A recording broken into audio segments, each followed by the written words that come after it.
consciousness. But that doesn't mean they're Anubhava. Only if the devotee has been reminded of Krishna and is in Krishna consciousness, and these activities are performed spontaneously as a result of their feelings. They have to be from the heart. They have to be real. And they have to be in relationship with Krishna. Krishna's activities, Krishna's qualities, Krishna's name, and so on. The teachings of the esoteric teaching of the Vedas are all in relationship with Krishna. They have no meaning otherwise. Krishna says, I am the subject of the Vedas. Vedaischa sarvairahameva vedyo. That I am to be known through the Vedas. Krishna says that in Bhagavad Gita. So if we see the scriptures properly, their purpose is only to reveal Krishna. There's no other purpose. They may offer some other things like material advancement, fruitive activities, elevation to heavenly planets, worship of demigods, knowledge, both material and spiritual, and so on. Improvement in our situation generally. But those results are only to attract us to the process of searching for Krishna. And so we begin to search. Once we understand this point, once we come into contact and association with devotees, and the devotees convince us that actually the meaning of the Vedas and all other scriptures is simply to search for Krishna. Once we start this search, and then we begin to find little traces of Krishna, actually we can see Krishna everywhere. We were talking about this in the metro.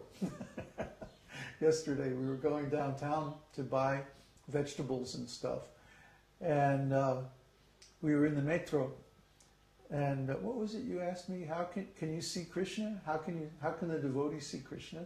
Yeah, through our spiritual vision. What is it? How do you see Krishna generally? And my answer is, well, you can see Krishna everywhere because his energy is everywhere. So as soon as you see everything, Krishna, living entities, buildings, the subway, the earth, the trees, the sky, the air, the water, everything is Krishna's energy. As soon as you see that, if you really see like that, then you see Krishna everywhere. So there's no difficulty.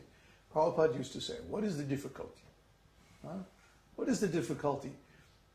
Krishna's energy is everywhere. Even if you're in a dark room with the lights out, you can feel the air. And that's Krishna's energy. Or you can make a noise and you can hear. That sound is Krishna's energy.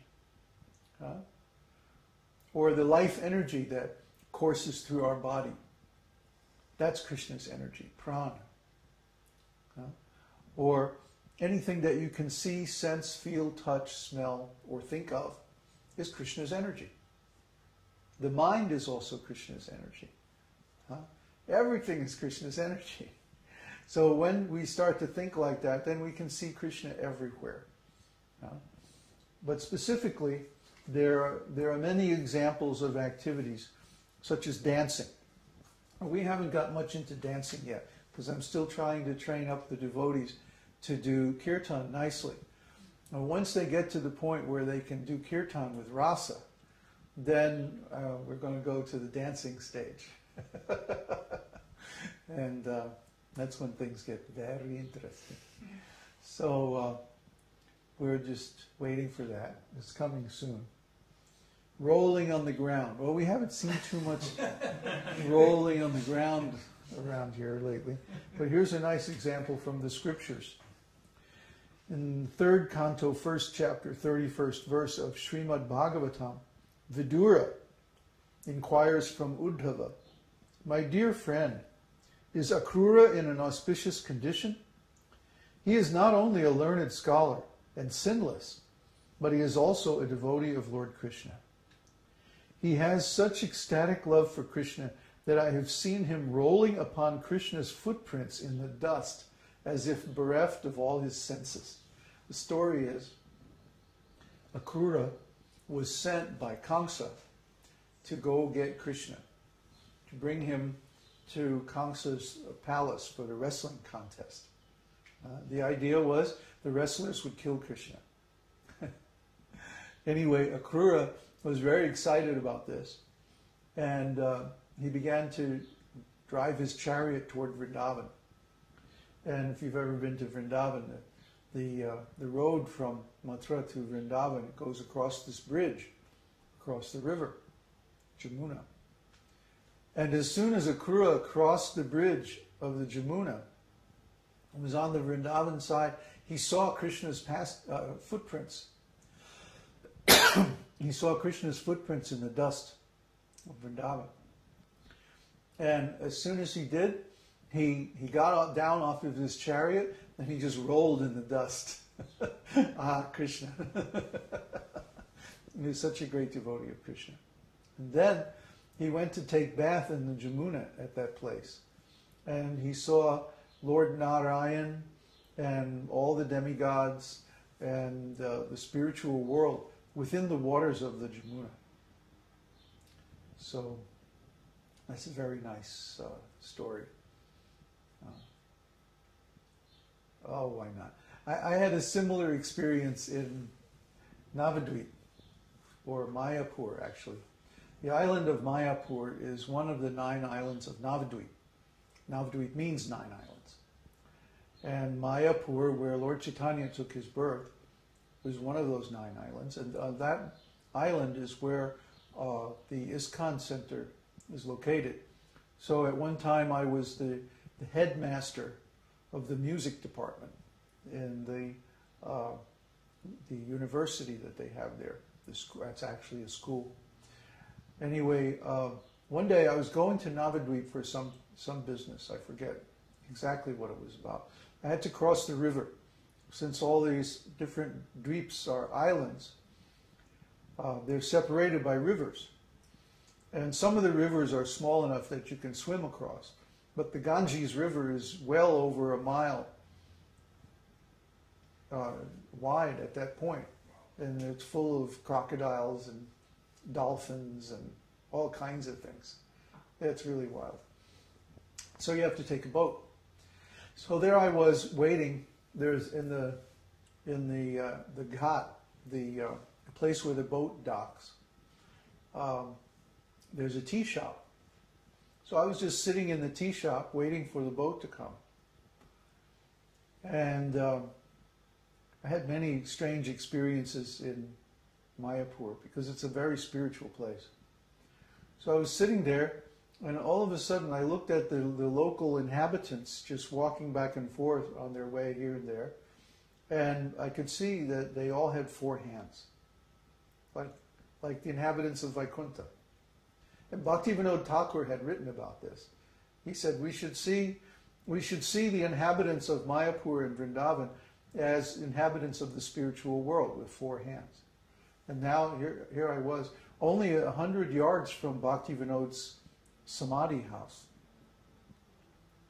where he did his last few years of his life, engaged in chanting 3 lakhs, 3 times 64 rounds every day, for the last 4 or 5 years of his life.